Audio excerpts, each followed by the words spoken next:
And what one team will that be as we break into the penultimate match of this promotional tournament playing path out of the eastern coast, sharp angle down towards the southwest. Yeah, this is going to help Tornado Energy. Rough game for them last game amongst a lot of other teams, but this is going to be a really good start for them, going to Milta real quick. This is going to be really bad for Quickmath, of course, who like to go up to Severny. They're probably going to try and go somewhere else. AVANGAR going to Milta Power instead of North George. It's actually not that many teams that are being terribly screwed by this flight. No, but it is going to at least present some issues once we see phase number 1, wherever that may be. For at least right now, I think teams are going to be kind of comfortable with where they are, especially the teams that are really in contention for those top 4 positions. I don't know if Beşiktaş, I think it looks like they're going to Primorsk because they're a spot, but they're not being contested this time around. We've seen them being contested earlier. The bigger fight may be between No Tag and GamerLegion. We've seen them contest a little bit around this area, mostly just fighting for vehicles. But at this stage in the game, both of these squads are trying to either remain or get themselves into the top 4 for the final push. And so if there's an opportunity that comes out for either of these squads to open up and at least get 1 point with a kill on the other, we may be seeing in that. And with everyone out of the cargo hold, it's not going to be long till phase 1 pops. Back to the north we go. If yesterday was a story of Southern Circles, today is definitely a redemption of that. Back up towards the north, where Quickmath will continue likely to head on towards Severny. That loved location by them that's getting some circle favor here today. If they go to Severny, which they all have vehicles, so they should be getting there quite quick. I say that, and Silenzo seems to be a little out of luck. But even if they leave him behind, he can be a little weird flank player. But the rest of them, if they get to Severny, loot up real fast, and if they take the small little compounds just southeast of Severny, that could end up giving big benefits, because this area of the map, a little more on the northern end of this circle, but east of Severny is one of the most dynamic parts of the map, where it's 2 compounds and then big, wide, open space. Yeah, then the hillsides on the western side of Stalber that present angles of their own. As we pop over to Zoekt and Naam, even though they didn't close out the chicken dinner in the previous game, they still did enough to at least continue to push up the leaderboards, continue to hold on to a top 4. But as the desk mentioned, no one is safe, at least for this game. But after this game, we're going to get more than likely not someone confirmed for that PEL Phase 3 spot. Looting up Pachinki, could be pretty straightforward for them. They're just barely inside the edge of this circle. I don't think they're going to want to rotate through School, through Rozhok, and so they may actually leave the circle to go around Georgopol, or at least just take a nice little route through Ruins, like on the road that goes between Ruins and Georgopol Mountain. On the other end, though, Tornado Energy, they're not going to have to move as much as they did last game, but it is going to be another northern rotation for them, and they're going to be rubbing shoulders with Desperados, AVG, Riddle, FBI on the eastern side if they just try and swing up the east. And so it's going to be really important for them, as always, but more difficult, at least this time around, for them to rotate into the circle without taking any casualties, without, getting into an early engagement with another squad. That's the biggest thing for this Tornado Energy squad. Their top 4 condition is making it into the late game with at least a couple kills, and that's where they then capitalize and pick up the lion's share of the points from this game. At least that's going to be their game plan, rolling on forward as we take a look at some of our teams down on Sosnovka Island, who again are going to have some far rotations. Shots already coming out. Vitality going to make a quick departure at the 4-minute mark. Dangerously packed into that Dacia. Will be taking shots from the M16 of Crab, not able to find any connections, and Jazza and his teammate Nasus will continue on unscathed. Considering Vitality's history with rotations, I started to sweat a little bit for them, but these 2 players are actually able to get themselves through that without too much trouble. Didn't take a single shot to themselves. The car probably got a couple of dings, but otherwise the other 2 members should just reroute their rotation, and looking at the map, they're doing so. Over here, though, their rotation, Unity, coming in from Novo, it's going to be quite brutal for them. Same with Northern Lights. Yeah, we'll see what rotation paths they will end up taking, but definitely Unity falling short on the previous game as well. These teams down here to the southeast really had to fight through thick and thin to get up here towards the north in the previous game, and it's going to be the exact same story here as many teams are congregating towards the western side of the Yasnaya Lake. Is he looking for loot, or is he going to go and check for a boat? I don't know why you'd want to take a boat from this position, though. I guess if you have gas cans, you could take the boat all the way up onto the eastern side and come in on Kameshki. It's a potential play. I just don't know. It's the outlier. I don't know the EV plus minus is on that one. Beşiktaş coming all the way from Primorsk, going on the western coast, coming in through George. Really good timing on their end to get inside the circle before it gets eaten up by everyone else. You see Reciprocity now moving on to that western side of Stalber that we were talking about earlier, Cameron. You mentioned the power positions that Reciprocity is going to essentially assume are already taken up as O'Connell, no tag, going to be under fire, dropped down to about 45 HP as he bombs in just to the north of Hospital near South Georgia Pole. Will be safe for now, but definitely far from his teammates as he's trying to call them up from the southern position from which he came. Riddle holding on to Heaven. Will be spotting out the Tornado Energy rotation. A few shots could come out from Hannibro here as Vitality going to be spotting out 7. The shots come out. 2 going to be dropped down. Shadow and Nass is picking up 1 apiece. And then the 3rd, and then the 4th. 7 going to be eliminated in quick fashion here in 16th place. And this is really, really good for Vitality. 4 easy points for them to collect. No tech, though. They're going to want to get rid of this own engagement real fast because they still have to get into the circle. And them, just like Vitality, they're trying to get into the top 4. Nemerith with a nice side angle. Once again, Yannick is going to be the linchpin position, pushing way up close, separated from his squad. It hasn't. We've seen this fail previously. My memory goes back to against Beşiktaş in one of the Miramar games today. But this is still could be a very, very strong position if one of his teammates does get an opening knock, or if no tag over-aggressively push onto his position. PG-18 coming off of their first chicken dinner of the tournament, definitely going to be feeling good with their performance. They know that the likelihood of top 4 has pretty much escaped them altogether, but now it's time to make a statement for their squad rolling into contenders for Phase 3, and no tag would be a good statement to make here as the shots start to come out, narrowly missing the head of Give It. No tag, they didn't run away super fast just because they didn't want to fall into a trap, and they wanted to make sure that they were clearing out all the flanks so they could retreat cleanly. But they're able to recognize that opportunity, and so they're falling back because they don't want to take this fight. And even though PG-18 would have loved to grab some 4 points in a squad wipe for themselves while they continue out this game, they also shouldn't be too upset about these guys retreating because they still have to get to the circle. There's always going to be a risk of fighting, and even though they want to go for high risk, high reward plays, this may not be the one to force. Yeah, a little bit too outside of that risk analysis scenario. But now Zoekt and Naam, a team that's looking to continue to solidify that top 4 position, will have Desperados in their sights. Towser about to go down, and he will be dropped. Dival with the SKS connections looking for the flush. One more shot will do, and the nades start to rain down as they pick up at least their first kill of the game. The flanks coming in. T-Bone positioning himself very well, able to find at least a good spray on the fake. Drops him down to 20 damage. The nades continue to at least apply the pressure onto the Desperado squad, trying to hold on to the eastern side of the shooting range, but it's going to be disastrous for them. The push is coming, the pressure is mounting, and soon the lines of sight will be held. Fake continues to bleed out now as the grenade connects from Vascu. Coldamenta dropped down very low. A 4v2 scenario, and Coldamenta is almost going to be dropped out of the game, Cameron. This is just a clean push by Zoekt and Naam. They've taken a little bit of damage, but they've timed this push really, really well. They got a pick, they got more ground, they got another pick, and they're taking more ground. And it's just Coldamenta left, having to retreat, but isn't able to get behind the wall in time. And so we're going to see yet another team taken out of this game so early. And this is good for Zoekt and Naam to continue to push themselves up that leaderboard and solidify the top 4. And what I love is that both teams that have gotten the lion's share of the kills, 8 kills in total so far this game, have been Vitality and Zoekt and Naam. Other teams chasing those top 4 positions are going to be trembling now, rolling into the mid-game, knowing that there are teams right on their back. Perfect. Gotten himself into a little bit of a bike accident. But OK Bro is going to be here to pick him up and take him on his merry way. These guys, I'm not too frustrated to see them in the blue because they do have to come from Military Island. But if it's another hard shift towards the north, it could be really, really bad for them.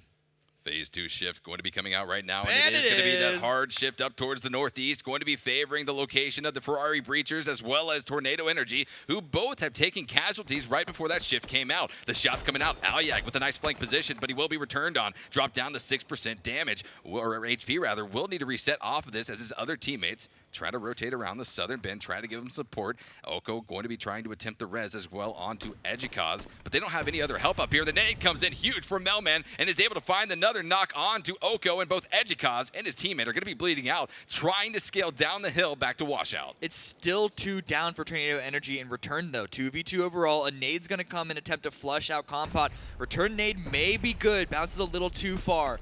But Tornado Energy want no part of this engagement. We know that they succeed when they're able to survive into the late game, and this is the exact opposite of that. Example does open up with another nice headshot onto Ferrari Breachers. But still, I don't even know if they have time to revive the... Okay, so actually we're able to get a revive onto Melman.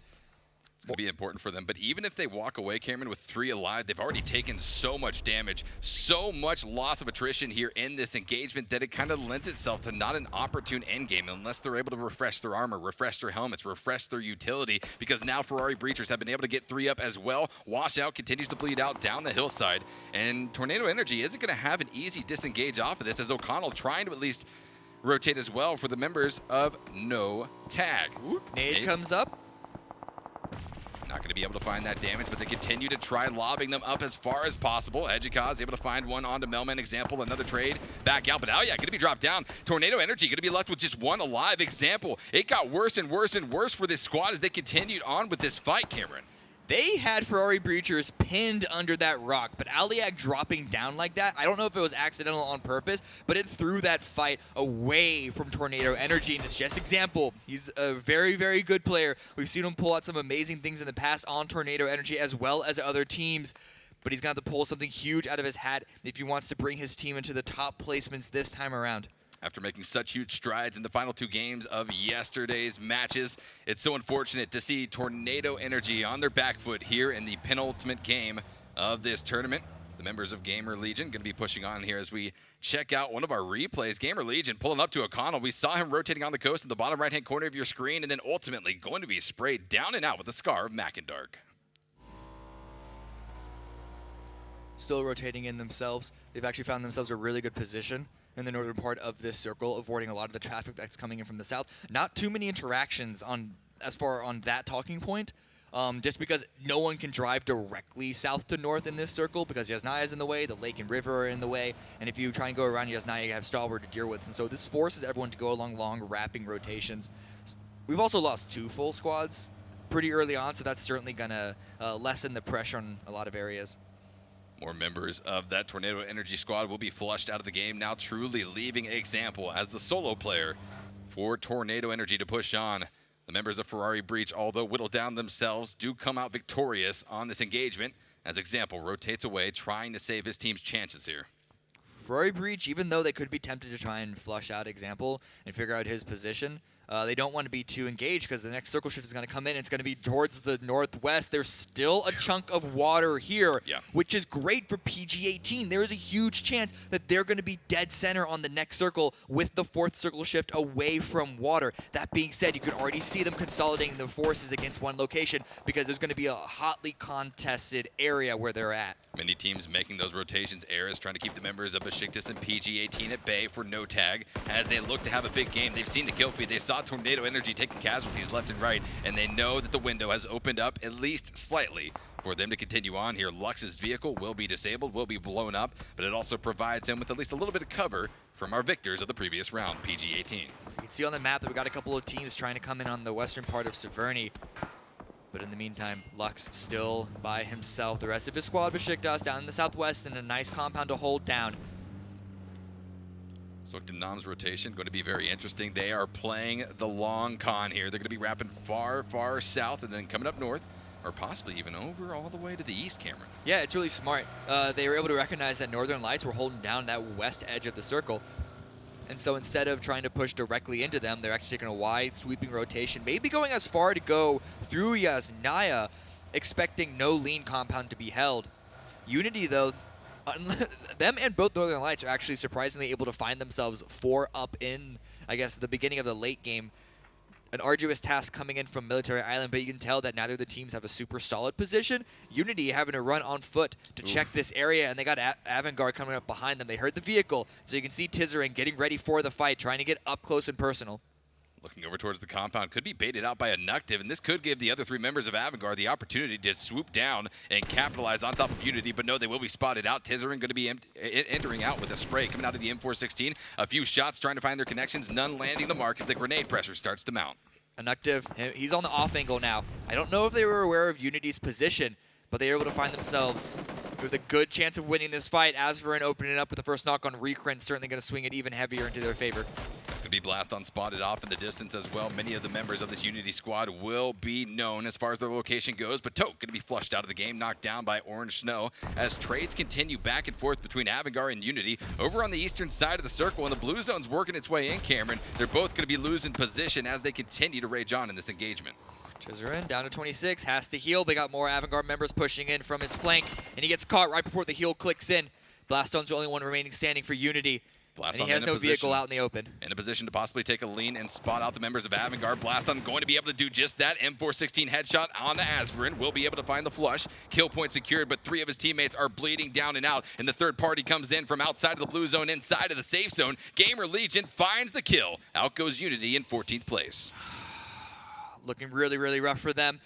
On the right side, you see the circle shift does go away from water. This is really good for PG-18, it's really good for FBI, and it's really, really good for Vitality, who are holding down a position. That's another one of those moat compounds, but Beşiktaş, in a fight, able to take down a couple of members of Quickmath. Really good for them, picking up some kill points. They needed it. They saw Zoekt and Naam wiping out the squads earlier on in this game, and now Zoekt and Naam could be the recipient of more points as they clash with Reciprocity on the edge of the blue zone. Rafi not spotting out Vascu just yet, but will be just 1 or 2 taps, and all he needs, and he finds the spray. Down goes Vascu with the M416.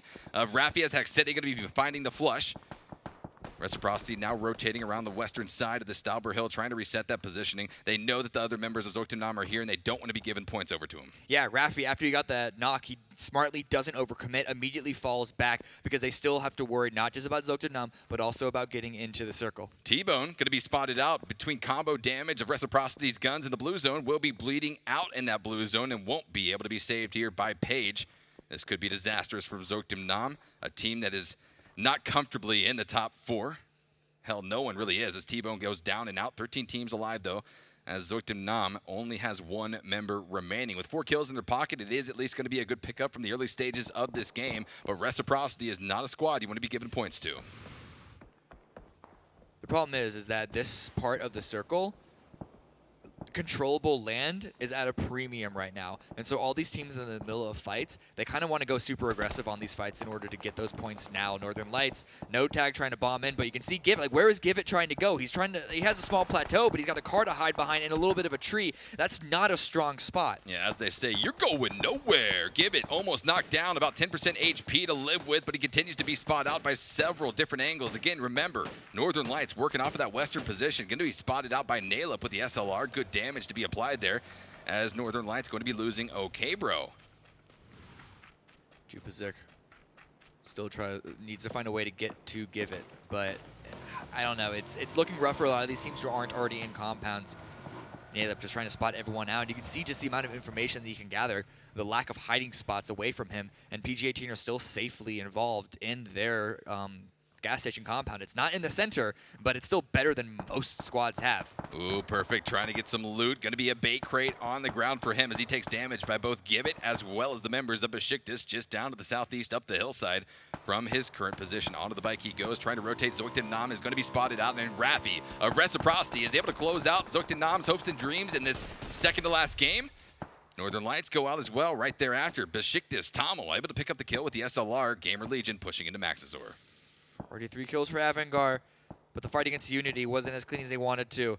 And now the remaining player is hiding from GamerLegion, running around but not overextending themselves, trying to find a single player. They may not even know that he's there. We weren't able to see the beginning of this situation. But nonetheless, GamerLegion still 4 up into this stage of the late game. Should be a good opportunity for them to collect some points. But we're going to have to see where Phase 5 goes to figure out who's going to be in the strongest position or not. It is definitely going to be an interesting shift as Vitality continues to hold strong on the southwestern end of this Phase 4 circle. But with only 3 seconds remaining, it's going to be a shift over here.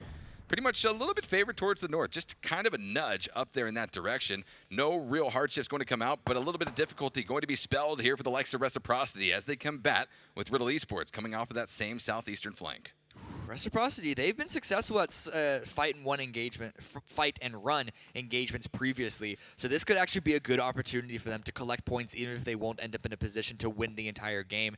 It looked for a quick second that Shiv might be aware that Riddle is right above him, but on the flip side, GamerLegion do have to move into the circle themselves as well. They don't have a long distance to move to, but they're basically on the high ground of where they're going to be for the entire game. When they push down there, they're going to be out in the open, just like No Tag are, and they're taking a lot of damage. Tornado Energy in the kill feed. Example, the solo player able to find a little bit of revenge onto the Ferrari Breachers as Nalep has the members of No Tag pinned down behind the tree. 2 left alive. Jupezic and his teammate trying to extend their chances here in this tournament. Beşiktaş spotted out Vitality, looking for some big kills, and Beşiktaş doesn't want to be giving points over to this squad, a squad that is chasing down those top 4 positions, and they're going to be going aggressive as Ferrari Breachers get exited out of the game. Ultra gets exited out of the Dacia by Shadow 1K with the beautifully placed Mini 14 shots, and now Tommels in his scope. Everyone's fighting right now because everyone's trying to push into the circle, and there is nowhere to go. If you're inside this circle like Vitality are, you have a huge advantage in these engagements. Nasus did get knocked, but Beşiktaş could take advantage of this and at least get one more point or try and push further into this. But it's gonna be a really rough push for them. You can already see a couple of smokes come out. Their vehicles taking a lot of damage already into this game and aren't the safest ways to get into the circle either. Approaching the 21-minute mark of game number 19 of this tournament, Nasus please continues to bleed out. Shadow just trying to keep his teammate alive, but the 4-man pack of the Rec squad going to be rolling down here from the southeastern corner of the previous circle. They've got the high ground position, possibly even the opportunity to spot out more of the members of Riddle Esports. Tommel able to find the flush onto Nasus, but immediately opens himself up to Shadow, who's able to trade it right back out. But now Shadow, the recipient of major damage coming in for the third party, needs to be careful here. Example is still in the kill feed, doing a lot of work for his squad, trying to get as many points as possible. But Reciprocity here, Shiv does get knocked, but they're in a good position to get more points onto Riddle. Already 4, could get the revive onto Shiv as well. Beşiktaş, another team vying to maintain their spot in the top 4. Simsy's getting healed up, grabbing more meds off of his down teammates. That's a frag grenade. I hope he doesn't think that's a smoke. He's going to throw it out and see if he can't flush out a member, but you get the blue is pushing in. He's got to find his way through, and it's not going to happen. Out go Beşiktaş in 10th place position. Not going to be able to pick placement points off of this game. No tag going to be following thereafter. This opens it up for Vitality, Cameron, here in this game, who have already been kind of on a roll. They lost Nasus in the beginning, or rather a few minutes ago, and need to continue on as a 3-stack. Example, the solo player of Tornado Energy has been spotted out by Reciprocity. Scoom and Haxete spraying 5.56 rounds from the M416 and the Mini 14 in his direction, but have been unable to find the fatal blows just yet. Example is actually sticking this fight against Reciprocity. It's this sort of confidence that lends to a really good player and a really good team. He has no other option, so it's really the only thing he can do. It's a much preferable option, at least for us viewers, if he does this instead of just lying down, waiting for him to get across. But it's going to be Bjorn that gets the knock on Scoom. Good push coming in from GamerLegion. Good awareness with the DMR to spot out Reciprocity just up the hillside. Down to the south from where they currently lie. We have seen GamerLegion hold a pretty huge impact on this eastern side of the circle. Example, able to find Scoom. That's going to be another good pickup, but he also continues to reveal his position, not just to PGA team, but also to GamerLegion, who works their way off. He can't not reveal his position. There's not a single player in this circle who is in a position that is not revealed to at least some angle, which is why, more so than any other circle, having teammates is super important here. But Klib, he's taking advantage of the damage that Reciprocity has already taken. Gets it down on Haxete, trying to get the flush. It's just Rafi left. Nades primed, pulls out the AR, and actually comes out at the perfect time to spot the reload. Good pickup, and out goes Riddle Esports in 7th place position. Top 6 remaining here in this game. Rafi, as a solo player from Reciprocity, will be trying to make as big of a stride as possible in the remaining 7 or so minutes of this match. Nades coming out, trying to at least apply some pressure in that direction onto Example. The location is known. Again, could possibly even spot him out if he is going to take a peek around the right side. Going to be shot down and tagged down. Example picks up another one. Going to be Reciprocity out in 6th place. An alright number of kills on them, but overall this is still a better performance than the previous 2 games, and they should still be a good spot in the top 4. But we're looking at Vitality with a good number of players, looking at PG18 with a good number of players, and we're looking at GamerLegion with a solid number of players. GamerLegion, though, not that many kills on their end, and actually looking at PG18's positioning, it's widespread, and it's trying to really fight for control. I mean, here's the thing. When we talk about Vitality, Cameron, we saw them with a huge squad wipe to start off the game, and since then, they did lose Nasus, yes, but they picked up kill after kill after kill. They're definitely approaching double digits as far as the kill count is concerned, but Bjorn going to be spotted out. Good connections coming in from PG18, putting the members of that squad on their back foot, but Vitality has been spotted. The solo member of Quickmath, Mai, is trying to put the pressure down to the southwest onto Vitality, but the nades are being pressured back into his direction, and he's got to be careful here. Jazza trying to play this slow again. Vitality doesn't want to go down to a solo player. They need to keep all 3 alive if they have their sights set on first. Dropping the smoke to cover his retreat. He's going to try and back off. He's actually just going to go into the blue. Okay, so he's not denying points just yet. He's just trying to hide from them. Shots coming out. Krama going to be spotting something up there. Going to just be applying pressure, pretty much pinning down Mize in that location. Vitality knows that they have him pretty much caught, but they can't give anything up. As example, in the bottom right-hand corner of your screen, continues to try to at least apply the pressure. He's not shying away from this. Tornado Energy needs these points, and that's exactly what he's trying to at least capitalize on for now. Nades continue to at least be prepped. Shadow going to be going for gold here, but it is going to be narrowly missing its mark. I don't know if they're going to expect this rock play. This is a really interesting situation that Mize was able to discover for himself and utilize. And so Vitality, they're already sending Shadow into the circle. They still have their eyes on that southeast corner, but they're not going to be too distracted that they're going to have to worry about the blue as well, which is, I believe, already started to close in. So the tricky part about that peak was that with the lean, he wasn't taking the blue zone damage with his upper half being in the body. It's a good call from him for Quickmath. But what is it going to necessarily give them at this stage in the game? 26 minutes approaching as Vitality is going to be spotted out. Jazza gets dropped down by Mackindark with the SLR, and Mize could be a thorn in the side of this Vitality squad. He knows that they are taking pressure, and he's going to be throwing pressure back in that direction, trying to find maybe a kill steal onto Jazza. And he's going to be able to do it right there with the Scar Spray. Headshot Jazza. Point going over to Quickmath, their first of the game. But hey, it doesn't matter, Cameron. Ooh, he spots out Krama as well, tries to get the spray down. It's going to be Shadow that finds him, so that's going to at least give a little bit of reprieve for Vitality, but Krama still needs to push in. In the meantime, Example is also taken down, so it's got, what, it's a 4v4v2 situation we got going on. Krama's trying to push in, deploying a couple of smokes. GamerLegion versus PG-18, east and west side. PG-18's a little more spread out. We've seen that be incredibly useful for them in previous games, but being grouped up is also powerful. Vitality is currently 10 points away from that 4th place position as Krama gets dropped down and out. Kill steal going to be coming over from GamerLegion. Mackindark once again able to find the connection. Shadow now going to be the solo player for Vitality, and unfortunately he's not going to be forcing PG-18 and GamerLegion into one another, but PG-18 is trying to capitalize. They want the back-to-back chicken dinners here on Erangel, Cameron, and they're going to be trying to find it. This could put GamerLegion on their back foot and could be a little bit more of a reprieve for Shadow. Yeah, this circle shift heavily in PG-18's favor. This is a similar situation that we saw Beşiktaş in, I believe, on the second game, where they actually have wide control over a wide open space that they can easily spot for each other and assist each other in these engagements. PG-18 with a very dominant hold on phase number 8. 20 seconds remain until that final phase, phase number 9, will at least kick off here. And GamerLegion is not going to let time dictate their fate. They are going to put their own hands in this. They are going to at least try to go out on their own terms. And hopefully for them, it's in a chicken dinner. Bjorn able to find the frag onto Yannick, able to find the flush as well, retreating back into the tree to get that cover to get the meds off. Caleb tried to go for the refrag, but just barely wasn't there. But Nemereth is. Bjorn does go down. He gets a second onto Mackindark, and this is the power of the split position. Diaz also goes down, and so they're at least keeping it close to even. 2v2 standing for both. Ooh, Naleb going to be dropped down as well. Just going to be Nemereth alive for PG-18 as Vex pushes up. He's able to spot the snake in the grass. Vitality makes it to second place. Shadow able to stay alive. He forced the engagement by just sitting still and not exposing his own position. This is going to be a tough task, though. It's a 1v2, certainly not outside of his realm of capabilities as a player, coming off of the Pro League for phase number 2. Shots come out. He's able to drop it down into a 1v1, looking for the flush, but he should have been looking for the second kill as a huge, huge game comes out for GamerLegion in the penultimate match of the tournament, Chicken Dinner. Good hold by GamerLegion there.